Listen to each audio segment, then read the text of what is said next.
प्यारे बच्चों, Hindi online class में मैं सूर्यवाला शर्मा आप सबका स्वागत करती हूँ।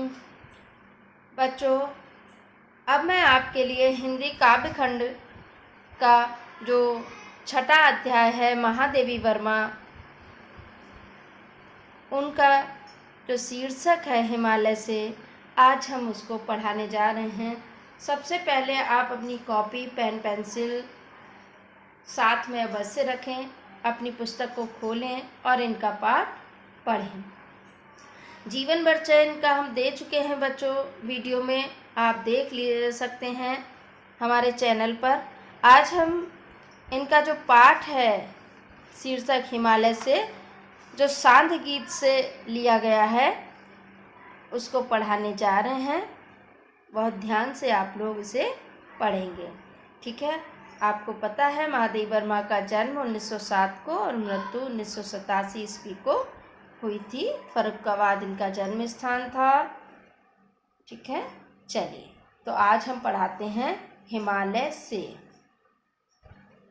ठीक है बच्चों। हिमालय के सौंदर्य का, प्राकृतिक सौंदर्य का जो वर्णन किया है, हिमालय के द्वारा जो इसमें प्रेरणा दी है, वो आज हम आपको पढ़ाते हैं, ठीक है। हे चिर महान, ये स्वर्ण रश्मि छू श्वेत भाल, बरसा जाती रंगीन हास, से ली बनता है इंद्रधनुष, परिमल मलमल जाता बतास, पर रागहीन तू हिम निधान।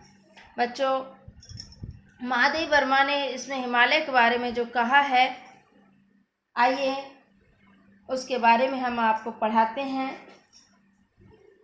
हे चिरमान, चिर मतलब अनंत काल से, लंबे समय से, सदैव से, ठीक है। ये स्वर्ण रश्मि मतलब सुनहली किरणें, सुनहली किरणें, ठीक है। तो क्या कहा है महादेवी वर्मा जी, क्या कहती हैं? सुनहली किरणें छू कर, श्वेत मतलब सफेद, भाल मतलब मस्तक, ठीक है, मस्तक, बरसा जाती रंगीन हंस, रंगीन मतलब प्रसन्नता, हर्षोल्लास, रंगीन हंसी, ठीक है। सेली मतलब पगड़ी जिसे बोल सकते हैं, ठीक है ना, पगड़ी। इंद्रधनुष, परिमल मतलब सुगंध, खुशबू जिसे बोलते हैं हम लोग, ठीक है ना, सुगंध। तो क्या कह रही है महादेवी वर्मा जी कह रही हैं कि हे हिमालय, अब नहीं उड़ेगा, हे हिमालय, आप सदैव बर्फ से ढके हुए रहते हो।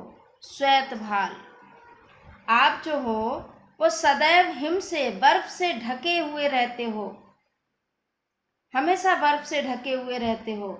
और तुम्हारे श्वेत मस्तक को जब सूर्य की सुनहली किरणें पड़ती हैं, जब तुम्हारे मस्तक पर, श्वेत मस्तक पर, तो ऐसा लगता है जैसे वो सुनहली किरणें पड़कर हंसने लगी हों।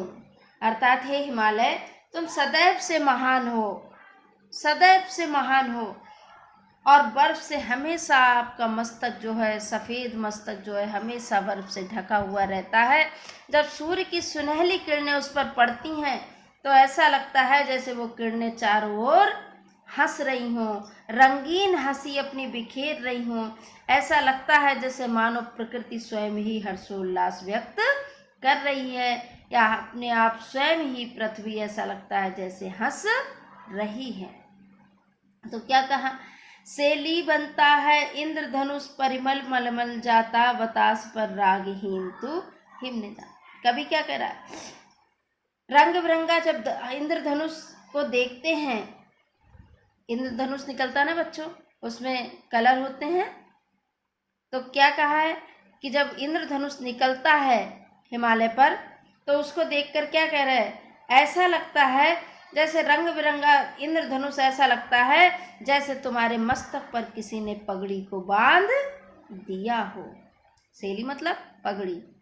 हे हिमालय, ऐसा लगता है जैसे तुम्हारे मस्तक पर इंद्रधनुष रूपी पगड़ी को बांध दिया है। और शीतल मंद जो वायु है चारों ओर जब बहती है, तो ऐसा लगता है जैसे सुगंधित पदार्थों का लेपन कर रही हो, या सुगंध ही सुगंध चारों ओर बिखेर दी है। क्या कह रही है महादेवी वर्मा? महादेवी वर्मा यहाँ समझाना चाह रही है कि हे हिमालय, तुम तो इतने महान हो, सदैव से महान हो, हमेशा तुम बर्फ से ढके हुए रहते हो, तुम्हारा मस्तक श्वेत जो है, सफेद मस्तक बर्फ से ढका हुआ रहता है, और जब सूर्य की किरणें उस पर पड़ती हैं तो ऐसा लगता है जैसे चारों ओर हंसी बिखेर दी गई हो।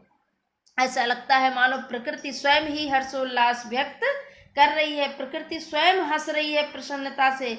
और जब इंद्रधनुष को निकलते हुए देखते हैं, इंद्रधनुष रंग बिरंगा देखते हैं, तो ऐसा लगता है जैसे किसी ने तुम्हारे मस्तक पर पगड़ी को बांध दिया हो। शीतल वायु जब बहती है तो अंग अंग को सुगंधित पदार्थों से ऐसा लगता है लेपन कर रही हो, चारों ओर सुगंध बिखेर देती है। लेकिन हे हिमालय, पर रागहीन तू हिमनना। रागहीन कहते हैं बच्चों बैरागी, रागहीन कहते हैं बैरागी को। ठीक है, लिख सकते हैं आप लोग बच्चों।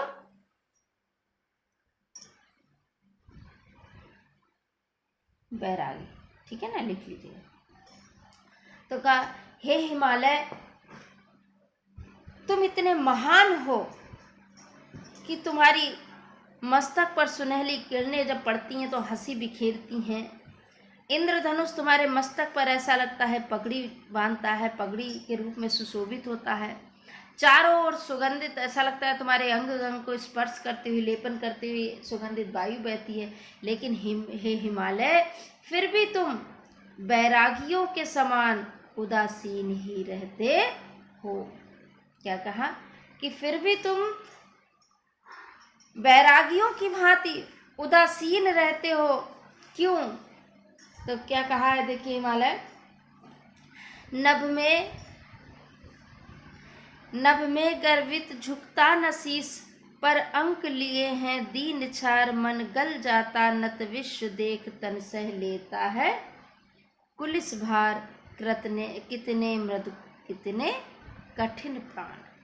देखिए, कवित्री ने, महादेवी वर्मा जी ने यहाँ पर हिमालय की प्राकृतिक सुंदरता के वर्णन के साथ साथ उसके गुणों का भी वर्णन किया है बच्चों। कि क्या कह रही हैं? हे हिमालय, तुम सदैव नभ की ओर, आकाश की ओर अपने मस्तक को, शीश मतलब सिर को, ठीक है ना, सिर को, मस्तक गर्वित मतलब गर्व के साथ, ठीक है ना। पढ़ाते समय बच्चों आप लोग अर्थ लिख लीजिएगा। तो कहा, हे हिमालय, तुम तो अपना मस्तक जो है, सिर जो है, आकाश की ओर बड़े गर्व के साथ बड़े ही गर्व के साथ ऊपर करके खड़े हुए हो। हे हिमालय, तुम तो अपना सिर ऊंचा किए रहते हो, बड़े गर्व के साथ खड़े हो, पर अंक लिए हैं दीन छार, और तुम्हारा सिर जो है कभी भी किसी के सामने नहीं झुकता है।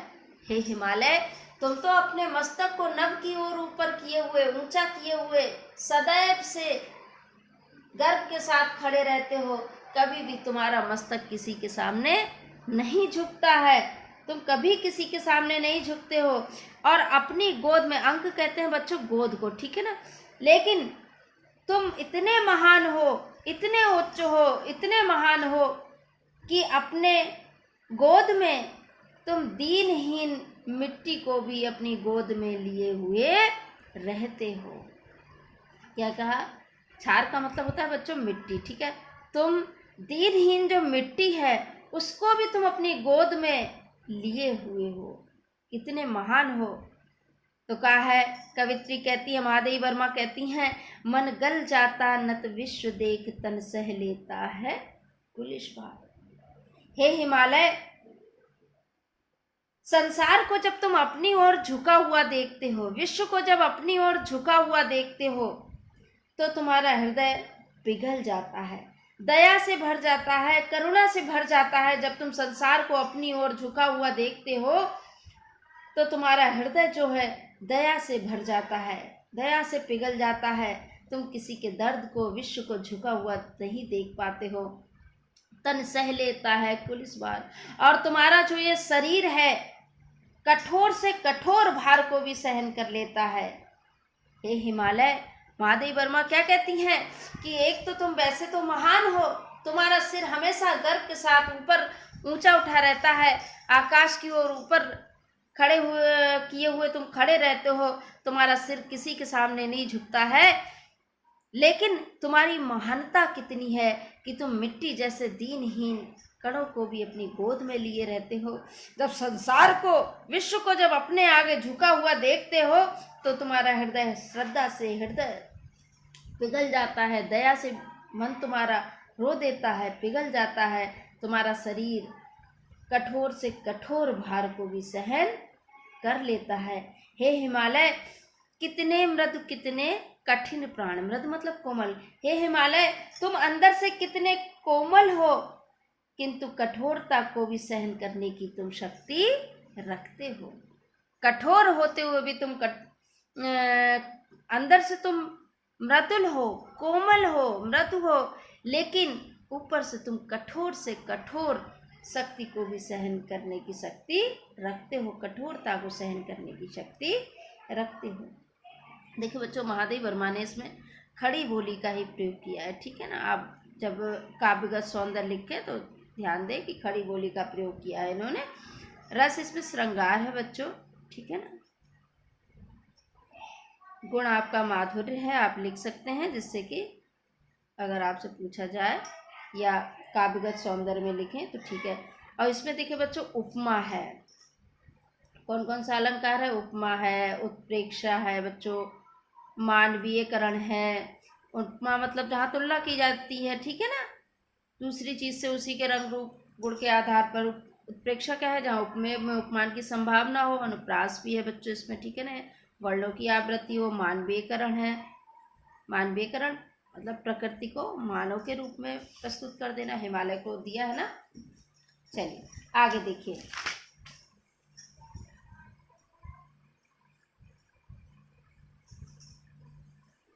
ध्यान से पढ़ेंगे। अगर आपको एक बार समझ में नहीं आती है वीडियो तो आप दोबारा फिर इसे देखेंगे, पढ़ेंगे, तब आप अच्छे से समझ जाएंगे, ठीक है ना।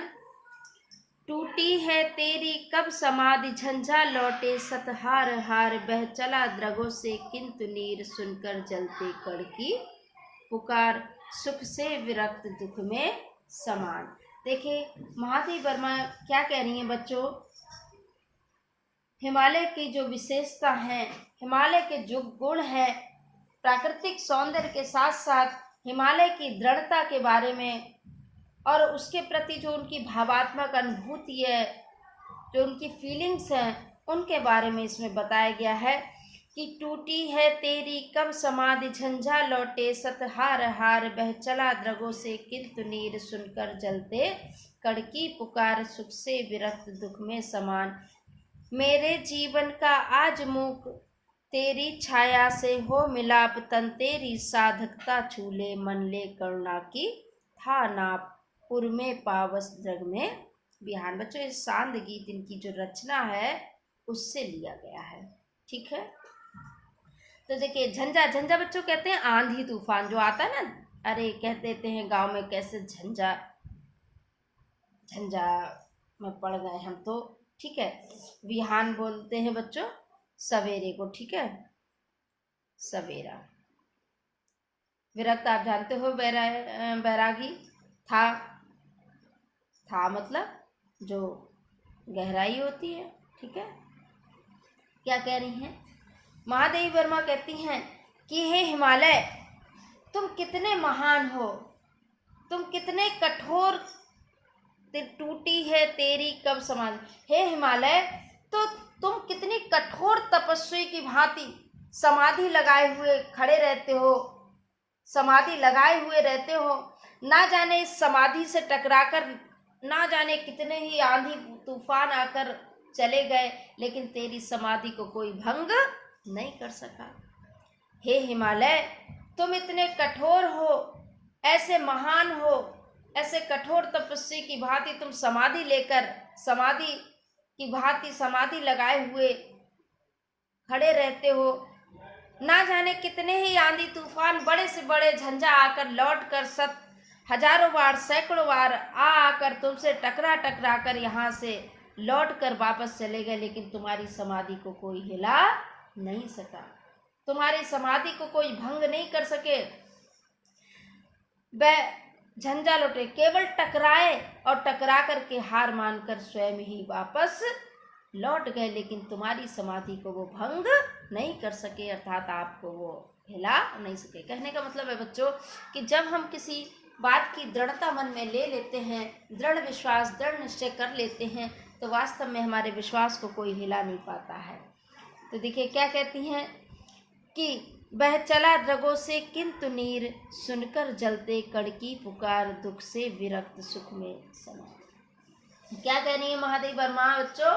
महादेवी वर्मा कहती हैं कि एक ओर तो तुम में इतनी कठोरता है कि तुम कठोरता से समाधि लगाए हुए खड़े रहते हो, तो तुम्हें कोई हिला नहीं पाता है, और दूसरी ओर जब तुम तीव्र धूप में, ताप में, गर्मी से सने हुए या धूप से तपे हुए, जब तुम धूल के कणों की जब तुम चित्कार सुनते हो, पुकार सुनते हो, तो दया के कारण तुम्हारे रगों मतलब नेत्रों से आंसू बहने लगते हैं, जलधारा फूट पड़ती।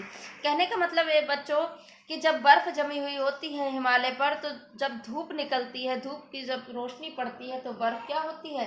पिघलने लगती है। तो कहा है महादेवी वर्मा यहाँ कहती हैं कि तुम धूप से जलते हुए कणों की जब पुकार सुनते हो, तो तुम्हारे नेत्रों से स्वतः ही जलधारा बहने लगती है, उनके दुख को तुम सहन कर नहीं पाते हो। तुम दुख और सुख में, सुख से विरक्त दुख में समान, तुम दुख और सुख में एक समान रहने वाले योगी हो, एक समान रहने वाले महान हो। ठीक है, आगे देखिए। मेरे जीवन का आज मूक, तेरी छाया से हो मिलाप, तन तेरी साधकता छूले, मन ले करुणा की था नाप, उर में पावस जग में ध्यान। क्या कह रही है महादेवी वर्मा बच्चों? महादेवी वर्मा को वेदना की महारानी, साम्राज्ञी कहा जाता है। इनको आधुनिक युग की मीरा भी कहा जाता है। आप नोट कर सकते हैं बच्चों, इन्हें वेदना की, महादेवी वर्मा को वेदना की, इनके जीवन परिचय में आप पढ़ेंगे साम्राज्ञी, और आधुनिक युग की मीरा कहा जाता है। ठीक है, वैसे तो निराला जी ने इन्हें हिंदी साहित्य की वीणा पाड़ी कहा है बच्चों। ठीक है, आप नोट कर सकते हैं, पेंसिल इसीलिए साथ में रखिएगा, नोट करिएगा इनके बारे में। महादेवी वर्मा, लोग सुख चाहते हैं लेकिन महादेवी वर्मा अपने लिए वेदना मांगती थी। ठीक है, तो कहा है महादेवी वर्मा क्या कहती हैं, हे हिमालय, हे गिरिराज, हे हिमालय, मेरी भी यही कामना है कि मेरे जीवन का आज मुख तेरी छाया से हो मिला। मेरे जीवन की जो मौन भावना है वो तुम्हारी छाया, तुम्हारी विस्तृत छाया में मिल जाए, समा जाए, उसी में समाहित हो जाए। कहने का मतलब यह है कि जिस तरह से तुम महान हो, तुम इतने कठोरता से रहते हो, वैसे ही हमारा भी स्वभाव हो जाए, अर्थात हृदय हमारा उतना ही दयालु बना रहे जितना तुम्हारा, कि एक छोटे से कण की पुकार सुनकर भी तुम्हारे नेत्रों से आंसू बहने लगते हैं। तो कहा कि मेरी जो मौन भावना है वो तुम्हारी विस्तृत छाया से मिल जाए, मेरा शरीर भी उस साधना तक पहुंच जाए, तन तेरी साधकता छूले, मन ले करुणा की थाना। कवित्री का कहना है कि मेरा शरीर भी उस साधना की सीमा तक पहुंच जाए जहां तक तुम्हारी साधना पहुंची है, जहां तक तुम महान बने हो। मेरे मन में भी मन ले करुणा की था, मेरे मन में भी उतनी ही करुणा भर जाए, मेरा मन उतना ही करुणा पूर्ण हो जाए जितनी तुम्हारे अंदर करुणा भरी हुई है। महादेवी वर्मा क्या कहती है, हिमालय, जितनी करुणा, जितना दया, जितनी दया, जितना आपके अंदर भरा हुआ है, उतनी ही करुणा, उतनी दया मेरे अंदर भी भर जाए, अर्थात भरी हुई है, यही मेरी इच्छा है। कवित्री कहती हैं ऐसे ही इतनी ही करुणापूर्ण मेरा हृदय हो जाए जितना तुम्हारे अंदर भरी हुई है, यही मेरी कामना है। तो कहा कि उर्मे पावस द्रग में बिहान, हे हिमालय, मेरे हृदय में भी वर्षा का निवास है। उर्मे पावस, पावस ऋतु, वर्षा ऋतु, हे हिमालय, मेरे हृदय में भी वर्षा का निवास है, नेत्रों में प्रातःकालीन का सौंदर्य विद्यमान है। कहने का मतलब है महादेवी वर्मा के भी नेत्रों में आंसू सदैव रहते हैं। तात्पर्य कहने का मतलब यह है कि जिस तरह से हिमालय सारे कष्टों को, आंधी तूफान संकट को, वर्षा को झेलता है, उसी प्रकार मैंने भी संकटों के आने पर अपने जीवन के आदर्शों से मैं विचलित ना हो सकूं, मैं भी ऐसी ही बनना चाहती हूँ। हे हिमालय, मुझे अपनी ही तरह इतना महान बना दो। ठीक है, तो देखिए क्या बताया है महादेवी वर्मा ने कि एक तो जो मन है, मानव कष्टों को देखकर उनका मन करता है कि मैं भी दूर कर सकूं उनके कष्टों को। हिमालय के गुणों को इतना बताया है इन्होंने कि ऐसा लगता है जैसे उन गुणों को अपने अंदर धारण कर लें। ठीक है, सबसे बड़ी चीज बच्चों मानवीयकरण अलंकार है। ये छायावाद की विशेषता रही है मानवीयकरण अलंकार की। ठीक है, इसमें प्रकृति को मानव का रूप दे दिया। चलिए, भाषा आपकी साहित्यिक हिंदी है, आप लिख सकते हैं बच्चों। साहित्यिक हिंदी है, रस इसमें शांत है। पहले पैराग्राफ में आपको श्रृंगार बताया था, गुण माधुर्य है बच्चों। अलंकार आपको बता ही दिया है, मानवीयकरण है, रूप का अतिशोक्ति भी है।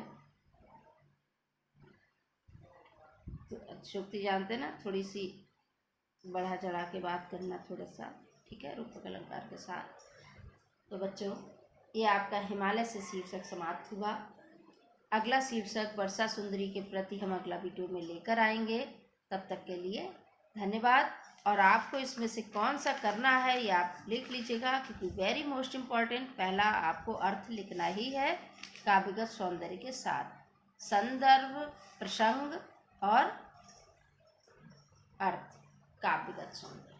ठीक है, अगला वीडियो लेकर आएंगे, तब तक के लिए धन्यवाद।